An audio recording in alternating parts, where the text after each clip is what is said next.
Hello there, I'm the Biblical Translator, and I wanted to give you an update on Noah and the ark, which has now been burnt, but it wasn't his ark, apparently. But anyway, the symbolism still stands. The reason why a particular ark got burned down is still relevant. When I first saw the images from Ghana, that ark in flames, I didn't see madness. I saw a breaking point, because that fire wasn't about wood and nails. It was about what happens when belief collapses in public. A man who burned down the ark out of anger at being deceived and believing the ark belonged to Noah, later realized that it had no connection to Noah at all. However, the symbolism is important, even though the act of arson cannot be condoned. This was Noah's ark, built in anticipation of a prophecy, a warning that the world would be flooded, that salvation required preparation, movement, and obedience. And even though the one that was burnt down was not the right ark, it represents the same story. People gathered, some travelled long distances, some sold what little they had. And when Christmas Day passed, the waters didn't rise. What rose instead was something far more volatile: anger, humiliation, betrayal. So when someone set fire to the ark, that act became the story, not because burning is justified, but because it tells us something raw about what happens when faith turns into fallout. It's tempting to respond with judgment, to say, well, you should have known better. You followed man, not God. You didn't follow the Bible. That argument is already circulating. It always does. But standing in front of a burnt ark, that explanation feels thin, because belief doesn't operate in theory. It operates in pressure. The ark was not an abstract idea. It was a physical instruction, a location, a destination, a demand on people's lives. And when something becomes that concrete, responsibility shifts. Scripture itself recognizes this tension. The Bible does warn followers to be discerning. 1 John tells believers to test the spirits. And Jesus warns in Matthew that false prophets will come sounding holy and looking safe. But Scripture doesn't stop with the listener. It also speaks to something. It also speaks to something else entirely.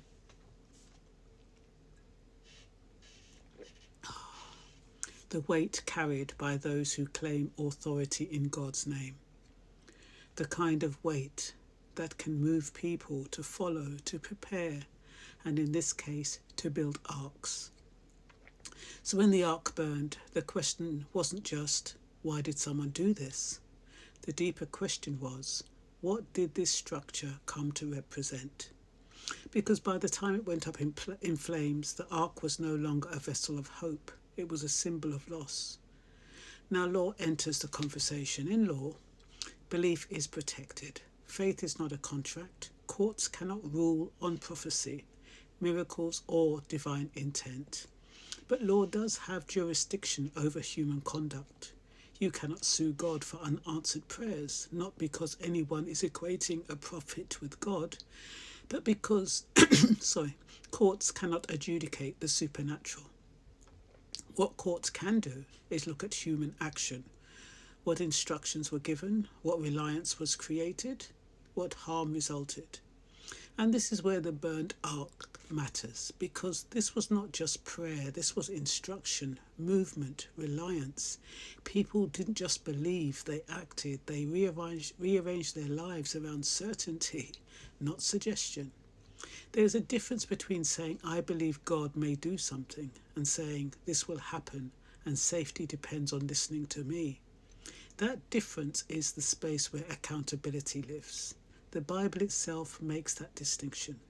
Deuteronomy says, if a prophet speaks in the name of the Lord, and the word does not come to pass, that prophet is not to be feared. Jeremiah condemns those who speak visions from their own minds. Ezekiel warns of prophets who lead people astray with false assurance. Authority carries responsibility. Influence carries consequence. The burning of the ark wasn't just rage, it was rejection, a refusal to carry a symbol that now felt dishonest.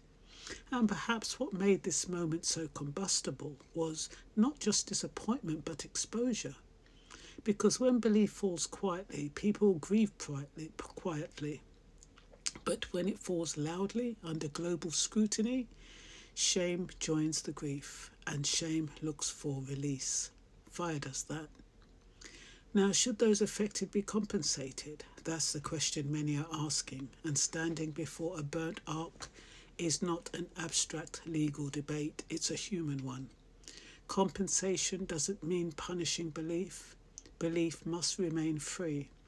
But harm must be acknowledged, and harm doesn't disappear because it's wrapped in scripture.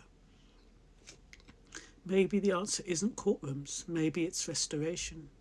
Help for those left stranded, support without ridicule, assistance without sermons, accountability.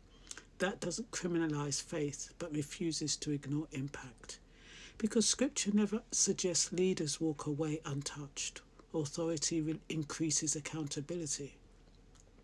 Influence deepens responsibility. And when belief is gathered, directed and monetized, responsibility follows. The ark burned because it could no longer hold what it promised.